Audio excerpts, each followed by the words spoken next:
प्रिय विद्यार्थियों, आज हम कार्बन के जो अपरूपता है उनके बारे में चर्चा करेंगे। कार्बन और जो उनके यौगिक हैं, पाठ संख्या 4 कक्षा 10th का। तो चलिए अपरूपता के बारे में देखते हैं। अपरूपता है क्या? अपरूपता का मतलब हम सामान्य शब्दों में कह सकते हैं जो बहरूपिया होता है। बहरूपिया आप जानते हैं कि ऐसा व्यक्ति जो एक ही होता है लेकिन अलग अलग लोगों के सांग करता है, उन्हें बहरूपिया कहते हैं। इसी प्रकार यह अपरूपता होती है। एक ही तत्व जब अलग अलग गुण यानी अलग अलग रूपों में पाया जाता है तो उनके भौतिक गुणधर्म क्या होते हैं प्यारे बच्चों? अलग अलग होते हैं, जिनसे वे एक दूसरे के अपरूप कहलाते हैं और इस घटना को अपरूपता कहते हैं। तो चलिए इनके बारे में लिखते हैं। अपरूपता आप समझ गए होंगे, बहरूपीय से संबंधित ये शब्द हैं। तो इसकी परिभाषा यदि हम देखें तो ऐसे तत्व जो एक से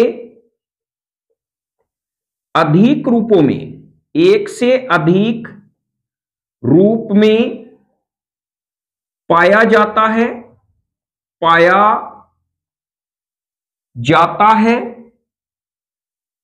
तब ये रूप एक दूसरे के अपरूप कहलाते हैं। अपरूप कहलाते हैं तथा इस घटना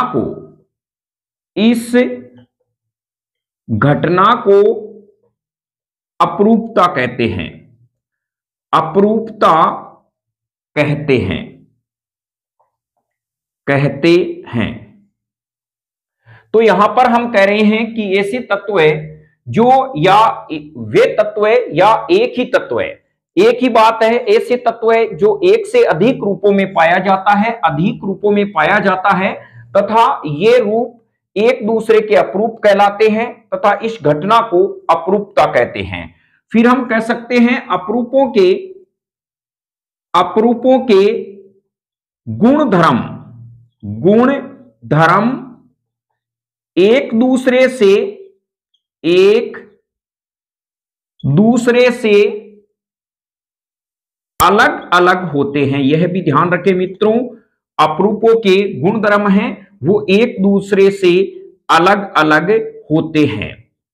तो अब हमारे जो कोर्स के अंदर मेन फैक्ट है वो है कार्बन के अपरूप। जब हम उच्च कक्षा में पढ़ते हैं तो कार्बन के क्रिस्टलीय अपरूप भी हैं और अक्रिस्टलीय अपरूप भी हैं। देखिए, क्रिस्टलीय अपरूप में जब अवयवी कण एक निश्चित व्यवस्था में व्यवस्थित होकर जिस संरचना का त्रिविमीय संरचना का निर्माण करते हैं उन्हें क्रिस्टलीय अपरूप कहा जाता है, जैसे हीरा, ग्रेफाइट और फुलरीन।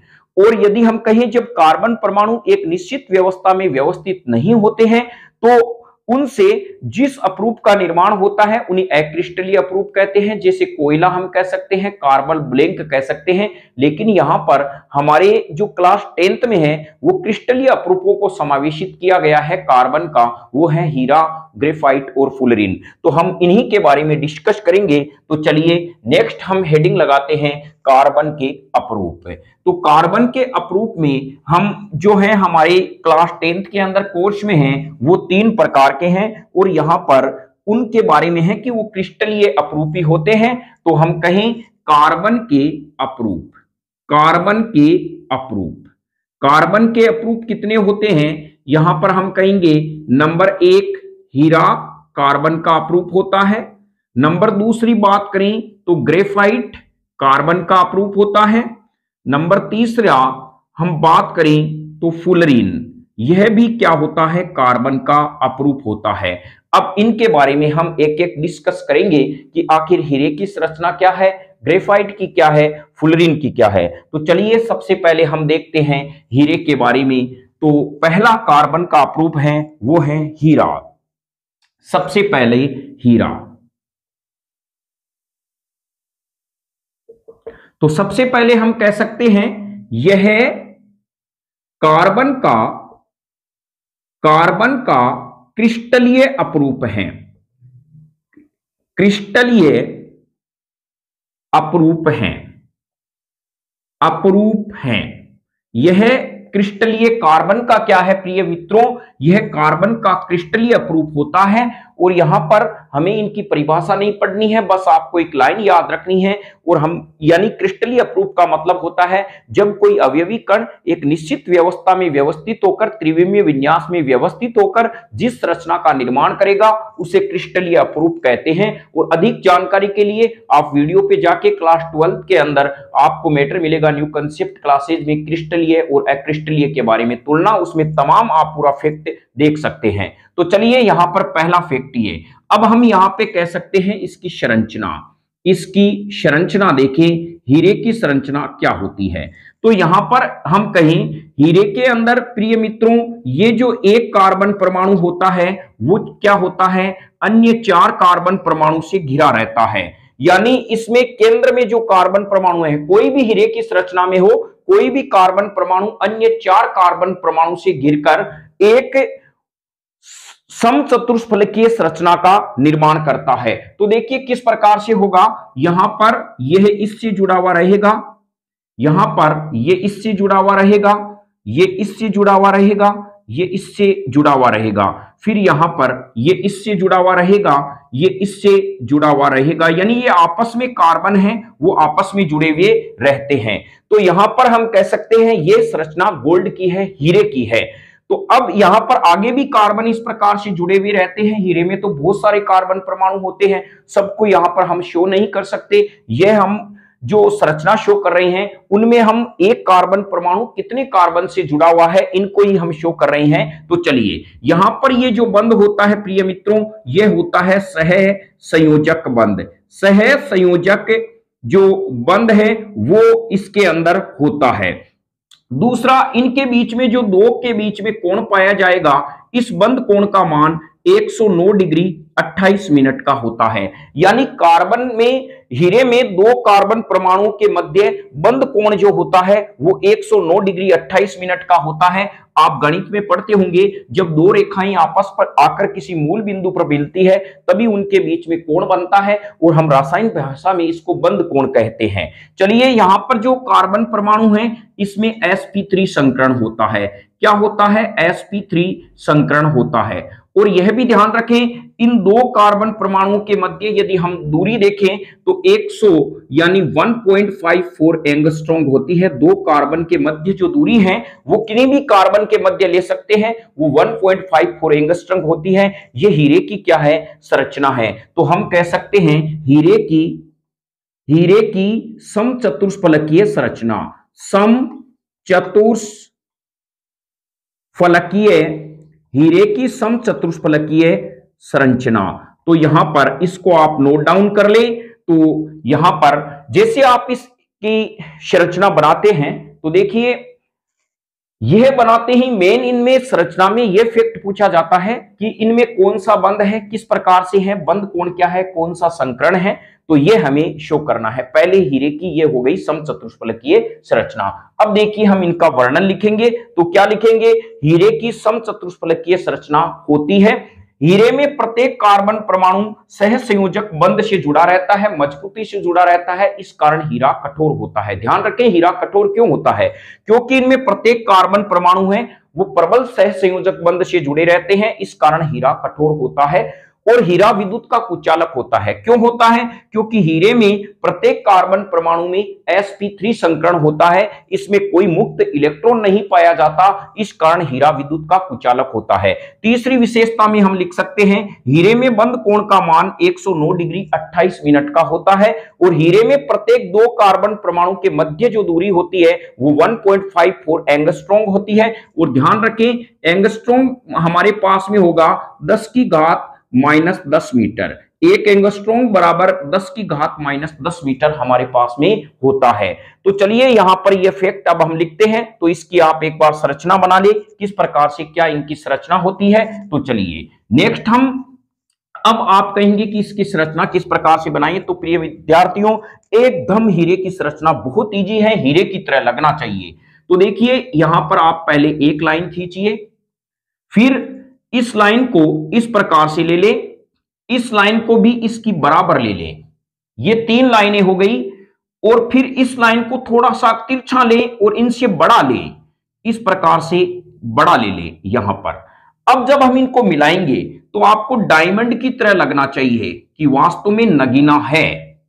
यहां पर इनको जब आप आपस में मिलाते हैं तो देखिए, आप खुद देखेंगे ये एज ए डायमंड की तरह, आपको देखिए नगीने की तरह ये लग रहा है। यदि मैं इसकी थोड़ी सी भुजा को छोटी कर दूं तो ये बिल्कुल आपको नगीने यानी हीरे की तरह लगेगा। तो इस प्रकार से इसकी संरचना ये होती है। फिर यह आपस में इस प्रकार से जुड़े हुए रहते हैं और इसको आप इस प्रकार से जोड़ देना, तो यह इसकी हीरे की संरचना हो गई। आप खुद बना के देख सकते हैं, ये डायमंड की तरह लग रही है। तो चलिए नेक्स्ट हम चलते हैं, हीरे की संरचना का वर्णन करते हैं। तो हीरे की संरचना का तीसरा हमारे पास में पॉइंट आ जाएगा इनका वर्णन।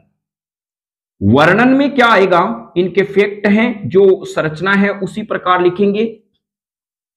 हीरे में यानी सबसे पहले वर्णन में लिखेंगे ए, हीरा कठोर होता है, हीरा कठोर होता है, यानी अब तक का सर्वोत्तम ज्ञात पदार्थ है कठोर पदार्थ, वो हीरा है। प्रिय मित्रों क्या है, हीरा है। सबसे अभी तक जो ज्ञात पदार्थ कठोर पदार्थ है वो हीरा है। क्यों होता है, इसका कारण है, हम जानते हैं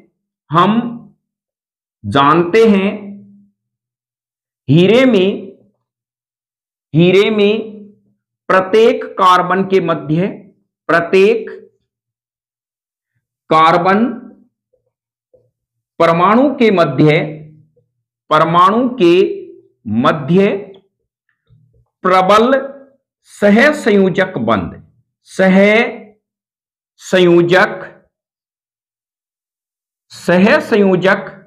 बंध यानी स्ट्रॉन्ग कोवेलेंट बॉन्ड बंध पाया जाता है। इस कारण हीरा कठोर होता है। इस कारण हीरा कठोर होता है,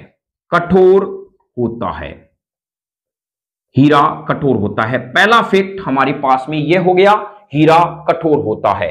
अब दूसरा फैक्ट लिखेंगे, हीरा विद्युत का कुचालक होता है। तो चलिए दूसरा फैक्ट लिखते हैं, हीरा क्या होता है, विद्युत का कुचालक होता है। क्यों होता है, इसका रीजन भी लिखेंगे। बी हम लिख सकते हैं चालकता के बारे में, चालकता। दूसरा, हीरा विद्युत का कुचालक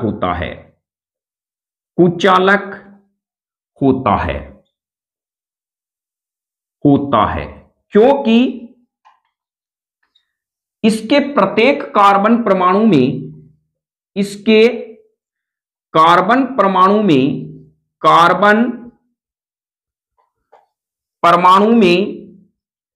sp3 संकरण पाया जाता है। अतः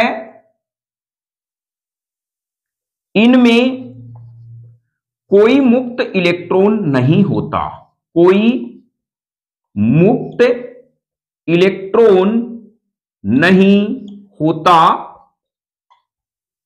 अतः यह विद्युत का कुचालक है।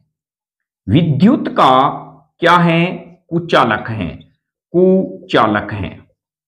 तो ध्यान रखें, इसका मेन रीजन होता है, इसमें sp3 संकरण पाया जाता है और इसमें कोई मुक्त इलेक्ट्रॉन नहीं होता। प्रिय विद्यार्थियों, एक बात आप ध्यान रखना, यदि कोई धातु या अधातु विद्युत की चालकता दर्शाती है, जैसे अधातु ग्रेफाइट, तो उसकी चालकता के लिए मुख्य उत्तरदायी पदार्थ होते हैं इलेक्ट्रॉन। जब कोई ठोस पदार्थ विद्युत की चालकता दर्शाता है, उसके लिए उत्तरदायी होते हैं यानी इलेक्ट्रॉन। और जब कोई द्रव्य पदार्थ विद्युत की चालकता दर्शाता है, इसके लिए उत्तरदायी होते हैं आयन। यह अपने दिमाग में ध्यान रख लें, आयन होते हैं। जैसे एसिटिक अम्ल विद्युत का चालक है, क्यों, क्योंकि इसमें मुक्त आयन होते हैं, यानी इसके विलयन में मुक्त आयन होते हैं, इसलिए यह विद्युत का चालक होता है। जब विलयन शब्द आ जाए तो आपको आयन शब्द का उल्लेख करना है और यदि आपके पास में ठोस पदार्थ के बारे में पूछे तब आपको आयन शब्द नहीं लिखना है, वहां पर लिखना है इलेक्ट्रॉन। क्या इलेक्ट्रॉन गति करेगा? यदि इलेक्ट्रॉन गति करेगा तो इसका मतलब विद्युत का चालक होगा, यदि नहीं करेगा विद्युत का कुचालक होगा। यदि विलयन में कोई आयन गति करता है विद्युत का चालक है, यदि नहीं करता है विद्युत का कुचालक है। जैसे आपको कहे अशुद्ध जल विद्युत का कुचालक होता है, क्यों? तो आपके सामने आंसर इजी हो गया, क्योंकि हम कहेंगे अशुद्ध जल के विलयन में किसी भी प्रकार के मुक्त आयन नहीं होते, गतिशील आयन नहीं होते, इसलिए विद्युत का कुचालक है। तो यहां पर आप समझ गए होंगे। ध्यान रखें, विलयन के लिए आयन और ठोस के लिए इलेक्ट्रॉन शब्द का यूज करें। तो यहां पर हम कह रहे हैं मुक्त इलेक्ट्रॉन। अब नेक्स्ट हमारे पास में आता है कि हीरे में बंद कोण का मान 109 डिग्री 28 मिनट का होता है। तो तीसरा हमारे पास में पॉइंट आता है बंद कोण, जिसे बॉन्ड एंगल कहा जाता है। बंद कोण, बंद कोण जिसे हम बॉन्ड एंगल कह सकते हैं, यानी इसको हम बॉन्ड एंगल भी कह सकते हैं। और यह आपको लिखने की जरूरत है नहीं, बॉन्ड एंगल मान लीजिए कोई इंग्लिश मीडियम में है तो उनके आसानी से समझ में आ सकते हैं बंद कोण। बस इतना लिखना है 109 डिग्री और यहां पे 28 मिनट, यानी बंद कोण का मतलब है दो कार्बन परमाणुओं के मध्य यह बंद कोण पाया जाता है। तीसरा हम कहेंगे डी में बंद दूरी। बंद दूरी, बंद दूरी का मतलब होता है हीरे में दो कार्बन परमाणुओं के मध्य बंद दूरी होती है 1.54 एंगस्ट्रॉम होती है। ये ध्यान रखें, इनको ज्यादा डीपली लिखने की जरूरत है नहीं। जैसे ही हम बंद दूरी लिख देते हैं एग्जामिनर अपने आप समझ जाता है कि दो परमाणुओं के मध्य ही तो दूरी हो रही है, उसको बंद दूरी कहते हैं। और हमें यह भी पता है कि दो तत्व मिलकर ही तो बंद बनाते हैं, जैसे ए और बी, इनके बीच में जो दूरी होगी प्रिय मित्रों वो बंद दूरी के नाम से जानी जाती है। यह था हमारे हीरे के बारे में जो वर्णन और इनकी संरचना। अब चलिए हीरे का उपयोग देखते हैं कि हीरे का क्या उपयोग होता है। तो हीरे का उपयोग, पहला उपयोग के बारे में बात करें। उपयोग, उपयोग में हम कहें तो पहला होता है आभूषण में। आभूषण में, आभूषण में इसका उपयोग होता है। नंबर एक बात, ज्यादा डिटेल हमें लिखनी है नहीं इसमें। दूसरा हम कह सकते हैं कांच को काटने में। कांच को काटने में इसका उपयोग होता है, यह भी ध्यान रखें, काटने में इसका उपयोग होता है। आप अक्सर देखना कभी कांच काटने वाला इस प्रकार का कोई कांच है, इसी प्रकार की एक हिरकनी होती है, इसके आगे छोटा सा सूक्ष्म हीरा लगा होता है, वो इस पर लिक्विड फेर के एक बार इस हिरकनी को ऐसे फेरता है। और ध्यान रखें यदि उसने वापस ऐसे फेर दिया तो वो हिरकनी उसकी खराब हो जाती है। हिरकनी कहते हैं उसको क्योंकि इसके अंदर हीरा लगा हुआ रहता है। तो डायमंड को काटने के लिए इसका क्या होता है, प्रयोग होता है। ये थे हीरे के बारे में जानकारी। अब चलते हैं ग्रेफाइट के बारे में जानकारी। तो ध्यान रखें हीरे की संरचना होती है प्रिय मित्रों, वो होती है समचतुष्फलकीय संरचना होती है। नेक्स्ट हम कहें तो ग्रेफाइट। ग्रेफाइट, अब देखिए हीरे के बारे में हम देखें तो जो जनरल साइंस के बच्चे हैं वो यदि देख रहे हैं, मेरे जो मित्रगण देख रहे हैं, उनके लिए ध्यान रखना, हीरा जो होता है वो खानों से जब प्राप्त होता है तो वो रंगहीन होता है। क्या होता है, रंगहीन होता है। लेकिन इसे क्या होता है कि इसको बाद में पॉलिश करने के बाद में इसकी चमक होती है। और ध्यान यह भी रखें हीरे की चमक प्रकाश के परावर्तन के कारण होती है, उनमें से बार बार प्रकाश का परावर्तित प्रकाश गुजारा जाता है जिससे हीरे की चमक होती है। और हीरे में एक बात और ध्यान रखें, हीरे में अशुद्धि हो जाने के कारण हीरा रंगीन भी दिखाई देता है। कोई जरूरी नहीं है रंगीन यानी ये कलरलेस हो। हीरे में जब अशुद्धियां मिली होती है उसके कारण वो क्या होता है, यानी रंगीन दिखाई देता है। फिर हम कहते हैं कि संश्लेषित हीरे भी बनाए जाते हैं, आर्टिफिशियल हीरे भी बनाए जाते हैं। उच्च ताप और उच्च दाब पर यानी संश्लेषित हीरों का निर्माण किया जाता है। तो और हीरा अब तक का ज्ञात सबसे कठोर पदार्थ माना जाता है। तो यहां पर आपने इसके बारे में जानकारी प्राप्त की। अब चलते हैं हम ग्रेफाइट। देखिए सबसे पहले हम देखें ग्रेफाइट की संरचना। तो आप मेरे साथ इन संरचना को बनाइए, एग्जाम की दृष्टि से भी महत्वपूर्ण है। यह संरचना इस प्रकार से होगी प्रिय मित्रों, षटकोणीय परतदार संरचना होती है। सबसे पहला 1 नंबर का प्रश्न है, ग्रेफाइट की संरचना जो होती है वो षटकोणीय परतनुमा होती है। और फिर हम यदि बात करें तो इस प्रकार से यहां से इसको यहां मिला देना है, फिर यहां पर इसको इस प्रकार से परतनुमा हमारी संरचना होनी चाहिए। तो यह एक परत इस प्रकार बन गई। अब ध्यान रखें, जो दूसरी हम संरचना बना रहे हैं वो आप पहले ही इनके नीचे इसे डोटेड कर लें, जिससे आगे कोई दिक्कत नहीं हो। इससे बाहर आपकी संरचना नहीं जानी चाहिए। तो यहां पर आपको यह तो आइडिया पड़ गया, इससे बाहर मेरी संरचना नहीं जानी चाहिए। तो चलिए हम इसको इस प्रकार से बनाते हैं। यहां पर यह जो संरचना है यहां इस प्रकार से लेके आते हैं और ये इसके बराबर जो शेप में इस प्रकार से संरचना बनेगी, यह बन गई एक। और फिर ये जो नीचे बनी है इसको थोड़ा सा हम इसको अगली संरचना में हम इसमें ऊपर की तरफ ले लेते हैं, चाहे तो आप नीचे ले लो। फिर यहां पर इस प्रकार से इनकी क्या होती है, ये संरचना बनती है। तो देखिए ये परतनुमा संरचना बन गई। अब ये जुड़ेगी कैसे? सबसे पहले आपको षटकोण बनाने हैं इस प्रकार से, फिर उनके नीचे सेम षटकोण संरचना बनानी है। ये वाला फलक आप नीचे ले रहे हो तो ये फलक ऊपर ले लेना।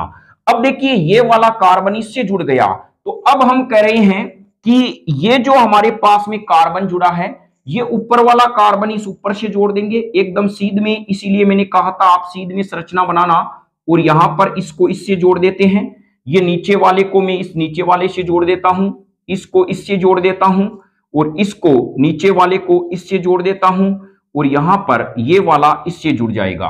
तो ये हमारे पास में ग्रेफाइट की परतनुमा संरचना बन जाती है। और ध्यान रखें इन दो परतों के मध्य 340 पिकोमीटर की दूरी होती है। और 1 पिकोमीटर मेरे पास में होता है, हम कहें कि हमारे पास में होगा 10 की घात -12 मीटर। 1 पिकोमीटर बराबर होता है 10 की घात -12 पिकोमीटर होता है।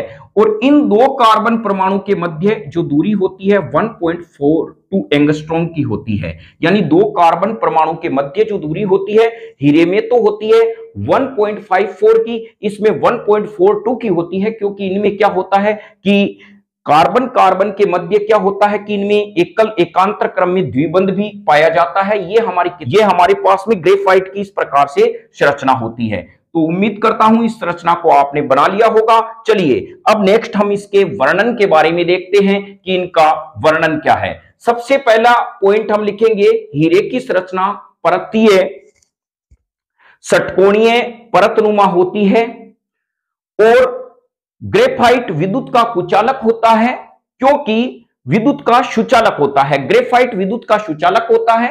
इसके आगे लिखेंगे, इसकी परतीय संरचना के कारण इनकी परतीय संरचना में मुक्त इलेक्ट्रॉन गति करता है, इस कारण यह विद्युत का सुचालक है। और हीरा नम वह शुष्क व स्नेहक के रूप में काम में लेते हैं, क्योंकि इनकी परतों के बीच में यह जो बंध पाया जाता है वो होता है दुर्बल वांडरवाल बंध। प्रिय मित्रों, क्या होता है? दुर्बल वांडरवाल बंध पाया जाता है, वॉल बंध होता है। तो यह बंध क्या होता है? काल्पनिक बंध है। ध्यान रखें, बंध होते हैं, एक तो दुर्बल वांडरवाल बंध होते हैं, आयनिक बंध होते हैं, सहसंयोजक बंध होते हैं, उपसहसंयोजक बंध होते हैं और हाइड्रोजन बंध होते हैं। तो यहां पर जो ये वांडरवाल बंध होता है ये काल्पनिक बंध है। तो यहां पर दुर्बल वांडरवाल बंध अत्यंत दुर्बल होता है। जैसे इन परतों पर बाह्य बल लगाते हैं ये परतें एक दूसरे पे फिसल जाती है, इस कारण ग्रेफाइट शुष्क और स्नेहक के रूप में इसको काम में लेते हैं। तो चलिए यहां पर हम इसकी विशेषताओं के बारे में लिखते हैं। तो नेक्स्ट हमारे पास में इसकी विशेषताएं किस प्रकार से हैं?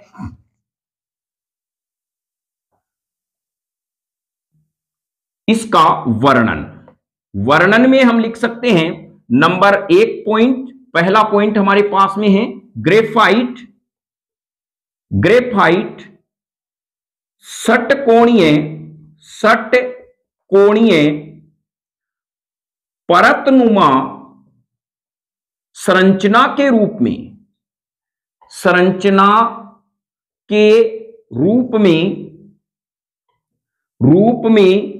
पाया जाता है।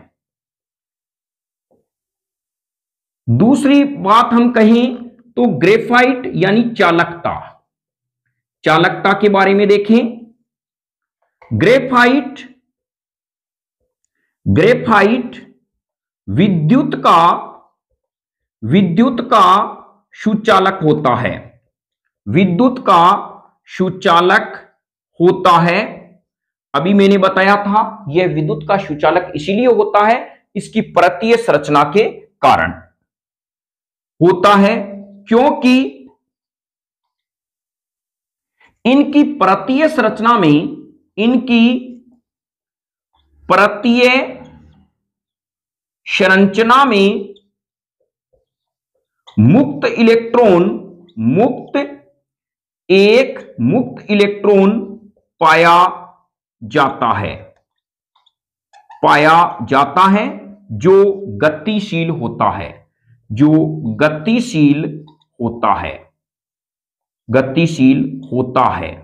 तो ये ध्यान रखें, ग्रेफाइट विद्युत का सुचालक इसलिए होता है क्योंकि इनकी परतीय संरचना में एक मुक्त यानी इलेक्ट्रॉन पाया जाता है जो क्या होता है, गतिशील होता है। फिर हम कहें हीरा जो ग्रेफाइट है उसका उपयोग शुष्क संहयक के रूप में करते हैं।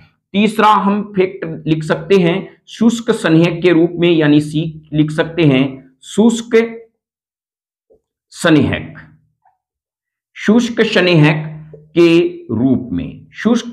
के रूप में इनका उपयोग होता है।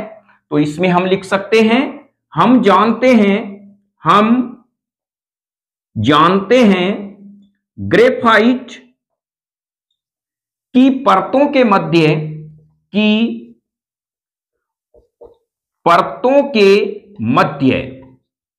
दुर्बल वांडरवाल बंद पाया जाता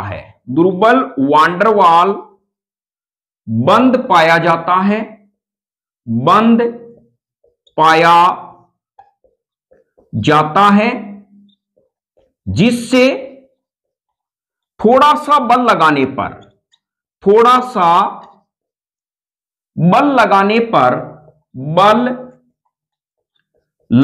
पर यह परतें एक दूसरे पर आसानी से फिसल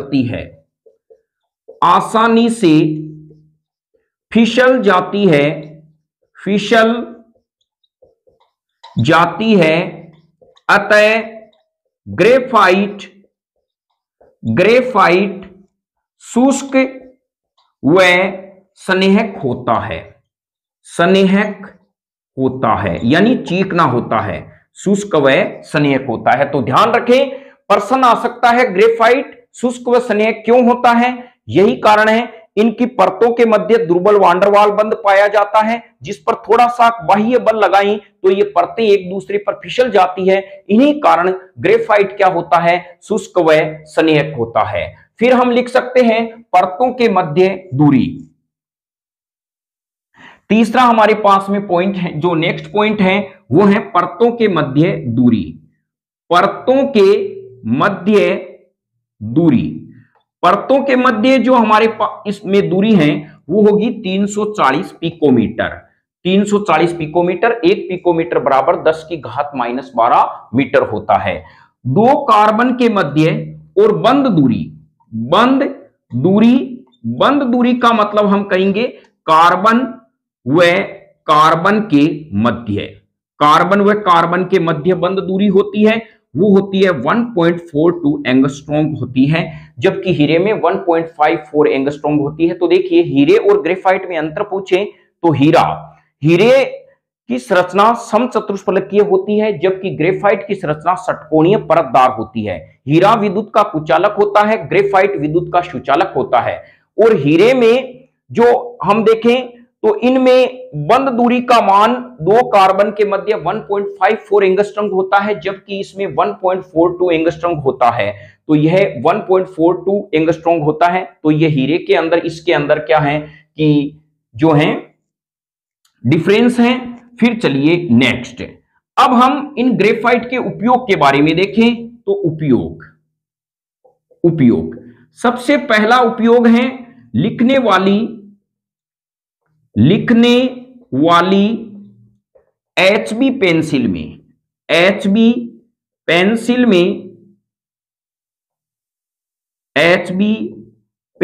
में इसका उपयोग होता है। जो HB हार्न ब्लेंड होती है उसमें इसका उपयोग होता है।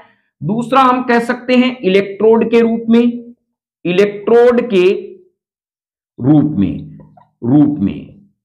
और आप कहेंगे इलेक्ट्रोड क्या है? देखिए, आप कभी सेल आपने देखा होगा प्रिय मित्रों, जो सेल आप जब उसको खोलते हैं या तोड़ते हैं तो उसके अंदर एक काली डंडी लटकी हुई दिखाई देती है, वो ये ग्रेफाइट ही है। तो इलेक्ट्रोड के रूप में इसका प्रयोग होता है। तो नेक्स्ट हम कह सकते हैं परमाणु भट्टी में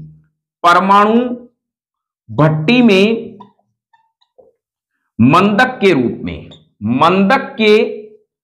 में, परमाणु भट्टी में मंदक के रूप में भी क्या है? ग्रेफाइट का प्रयोग किया जाता है। और यह थे हीरे और ग्रेफाइट के बारे में जानकारी। अब एक आप जो जनरल साइंस के बच्चे तैयारी कर रहे हैं उनके लिए एक महत्वपूर्ण प्रश्न है, यहां पर नोट लगा के लिख लें, यह बहुत बार कंपटीशन में पूछा जाता है। तो यहां पर लिख लें ग्रेफाइट हीरे से ज्यादा स्थायी हैं, हीरे से ज्यादा स्थायी हैं। ध्यान रखें, हीरे से ज्यादा स्थायी हैं। कठोरता की बात नहीं हो रही है, कठोर तो हीरा है, लेकिन स्थायित्व के बारे में देखें तो ग्रेफाइट हीरे से ज्यादा स्थायी होता है। यह ध्यान रखें, बहुत ही वेरी वेरी इंपॉर्टेंट ये प्रश्न है और फैक्ट है। अब चलते हैं हम फुलरीन के बारे में। तो चलिए नेक्स्ट हम डिस्कस करते हैं कार्बन का जो लास्ट अप्रूप है प्रिय मित्रों, वो है फुलरीन।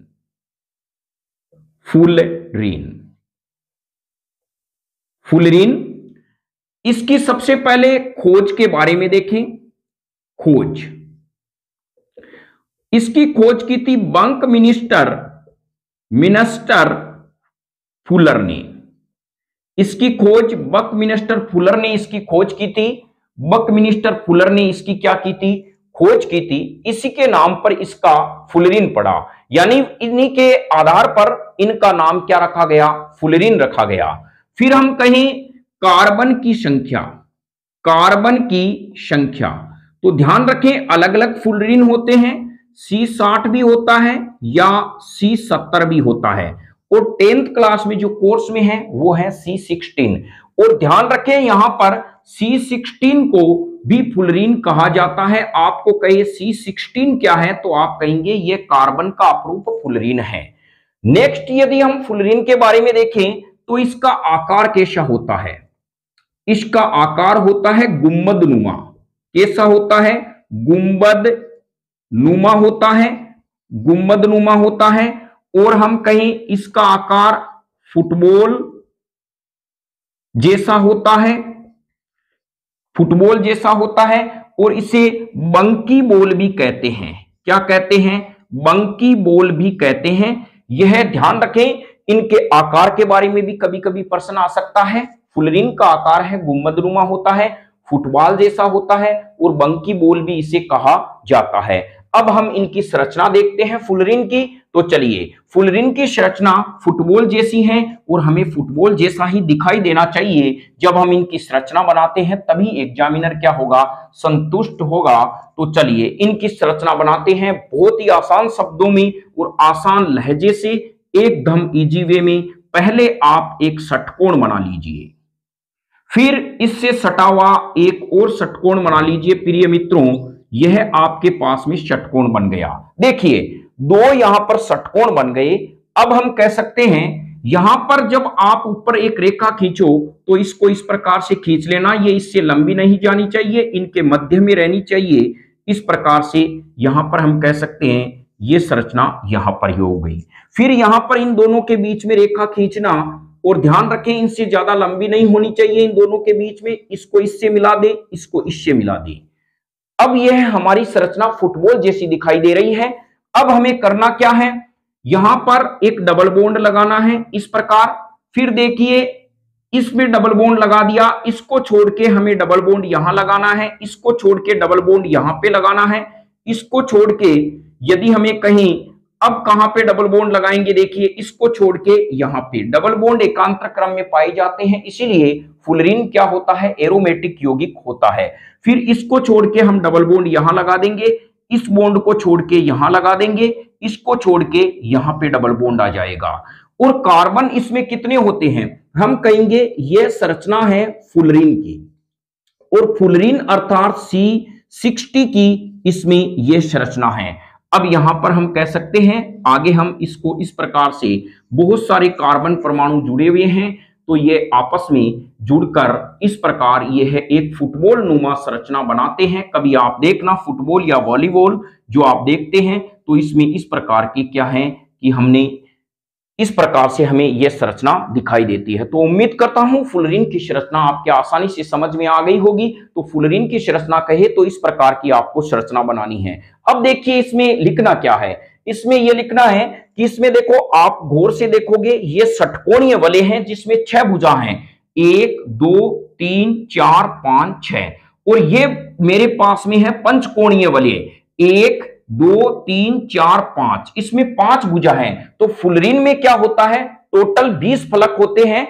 यानी 30 फलक होते हैं जिसमें 32 फलक, टोटल 32 फलक होते हैं जिसमें 20 फलक तो षटकोणीय होते हैं और 12 फलक क्या होते हैं, इसमें पंचकोणीय होते हैं। तो चलिए इनके बारे में नेक्स्ट लिखते हैं फुलरीन के बारे में। तो यह संरचना आप आसानी से बना लेना, 2-3 बार आप अभ्यास करोगे तो मैं उम्मीद करता हूं इसकी संरचना आप आसानी से बना लोगे।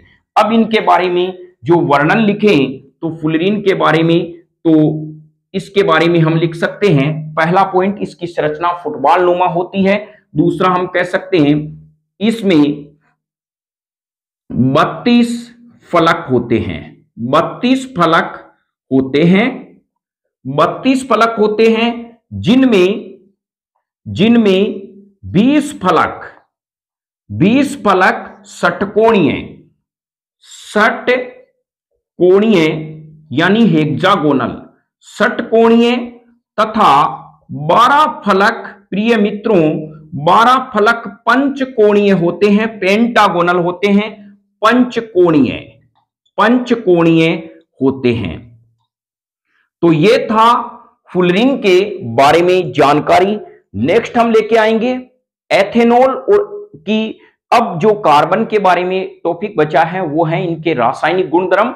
एथेनॉल बचा है, एसिटिक अम्ल बचा है, फिर हमारे पास में जो लास्ट मैटर बचा है वो है साबुन व अपमार्जक। तो उम्मीद करता हूं आज का वीडियो आपको अच्छा लगा होगा। जय हिंद, वंदे मातरम।